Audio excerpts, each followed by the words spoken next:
Hello, ఉలవలతోటి కట్టు చేయబోతున్నాను. ఉలవలు ఉడకబెట్టుకున్నవే మీకు చూపిస్తున్నాను. టమోటాలు, పచ్చిమిరపకాయలు, చింతపండు అలా అయినా వేసుకోవచ్చు. నేను నానబెట్టుకున్నాను తొందరగా అయిపోయిద్దని. అవి ఉడికినాయి.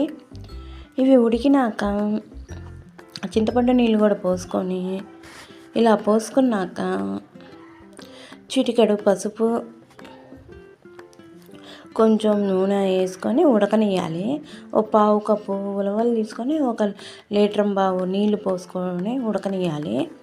ఇలా ఉడికినాక ఒక కామెంట్ పెట్టండి అబ్బా, లైక్ చేయండి అబ్బా, వేరే వాళ్ళకి రీచ్ అయింది. ఇవి ఉడికినాక మిక్సీలో తీసుకొని ఉలవలు కొంచెం బరకగా వేసుకోవాలి.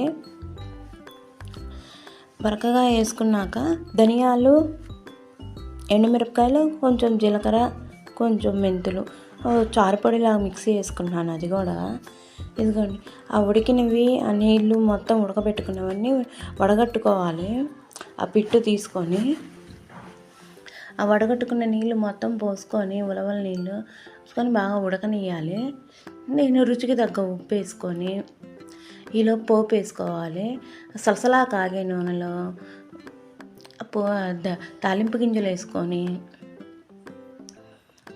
అవి వేసుకున్నాక అవి చిటపట్ అన్నాక మనం చారుపొడి చేసుకున్నాం కదా, అది కూడా వేసుకొని పచ్చిమిరపకాయలు, ఎండుమిరపకాయలు కూడా వేసుకొని కొంచెం ఇంగు వేసుకొని పోపు వేసుకొని దాంట్లో వేసుకోవాలి. ఆ ఉలవలు ఉడుకుతున్న దాంట్లో వేసుకొని లైక్ చేయండి అబ్బా. ఇదిగోండి, ఇది ఇలా రెడీ అయింది. Thank you for watching. మళ్ళీ ఉంటా. హలో, ఉలవలతోటి కట్టు చేయబోతున్నాను. ఉలవలు ఉడకబెట్టుకున్నవే మీకు చూపిస్తున్నాను.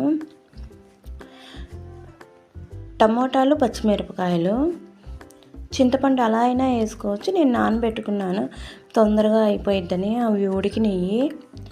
ఇవి ఉడికినాక చింతపండు నీళ్ళు కూడా పోసుకొని ఇలా పోసుకున్నాక చిటికెడు పసుపు, కొంచెం నూనె వేసుకొని ఉడకనియాలి. ఒక పావు కప్పు ఉలవలు తీసుకొని 1 లీటర్ బావు నీళ్లు పోసుకొని ఉడకనియాలి. ఇలా ఉడికినాక ఒక కామెంట్ పెట్టండి అబ్బా, లైక్ చేయండి అబ్బా, వేరే వాళ్ళకి రీచ్ అయింది. ఇవి ఉడికినాక మిక్సీలో తీసుకొని ఉలవలు కొంచెం బరకగా వేసుకోవాలి. బరకగా వేసుకున్నాక ధనియాలు,